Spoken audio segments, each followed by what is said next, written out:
Hello friend, मेरे YouTube channel best maths sir में आप सभी का स्वागत है। आज की इस वीडियो में हम क्लास 9 का चैप्टर नंबर 1 के एक्सरसाइज 1.4 को देखेंगे। इसमें सिर्फ इसका क्वेश्चन नंबर 3 को समझेंगे। चलिए स्टार्ट करते हैं। आपको याद होगा कि पाई एक वृत्त की परिधि है। इसको हम सी से डिनोट कर रहे हैं अभी यहाँ पे, ठीक है। और उसके व्यास को हमने यहाँ पे डी मान लिया है के अनुपात से परिभाषित किया जाता है। अर्थात यहाँ पे जो पाई बराबर है C/D है। यह इस कथ्य का अंतर्विरोध करता हुआ प्रतीत होता है कि पाई जो है हमारा अपरिमेय है। इस अंतर्विरोध का निराकरण आप किस प्रकार करेंगे? चलिए पहले हम एक वृत्त खींचते हैं, ठीक है। यहाँ पे एक वृत्त बनाते हैं। अब इसमें जो कहा है वो देखेंगे। वृत्त की परिधि को हम, जो ये वृत्त की परिधि है, इसको हम सी से दिखाएंगे, ठीक है। उसके बाद उसके व्यास को हम किसे दिखा रहे हैं? डी से। तो यहाँ पे इसकी जो व्यास है इसको हम डी से दिखा रहे हैं, ठीक है। इस कथ्य का अंतर्विरोध करता हुआ प्रतीत होता है कि पाई अपरिमेय संख्या है। अब इसमें क्या कहा है? जो पाई है वो बराबर है C/D के, ठीक है, C/D के। अब आपको पता है जो पाई का मान है, पाई का मान क्या होता है? 22/7।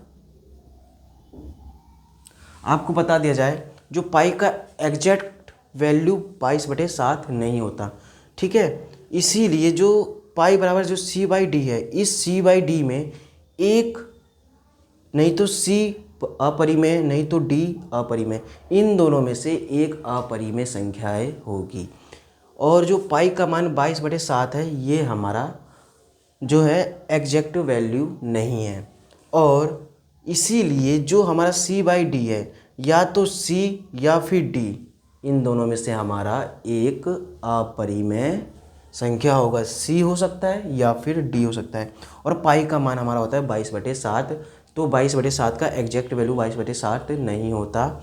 इसमें यदि इसमें एक अपरिमेय संख्या ले ली जाए तो यह भी अपरिमेय संख्याएं हो जाएगी। यदि हम 22/7 है, अगर 7 को इससे डिवाइड करेंगे तो हमें अपरिमेय संख्या मिलेंगे, ठीक है। तो इसीलिए C और D में से कोई एक हमारा अपरिमेय संख्या है।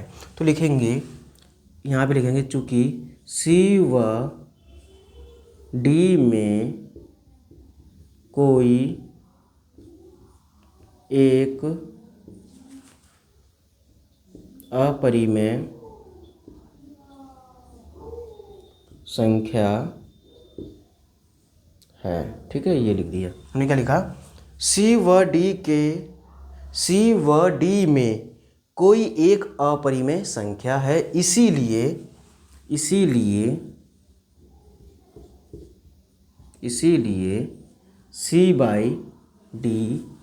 एक अपरिमेय संख्या होगी, ठीक है। ये होगा इस तरह से इसका आंसर। अब देखिए, हमने अनुमान जो इसका अनुपात था ना से परिभाषित किया जाता है, ठीक है, ये कर दिया।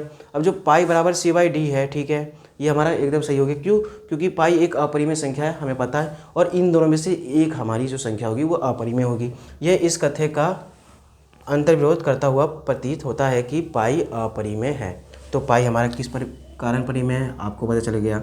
और इसी तरह से हमारा क्वेश्चन नंबर 3 का सॉल्यूशन होता है, ठीक है। अब मिलते हैं नेक्स्ट वीडियो में। अब इसके क्वेश्चन नंबर 4 में मिलते हैं। जब तक के लिए धन्यवाद। मेरे YouTube channel best maths sir को आप सभी सब्सक्राइब कर लीजिए।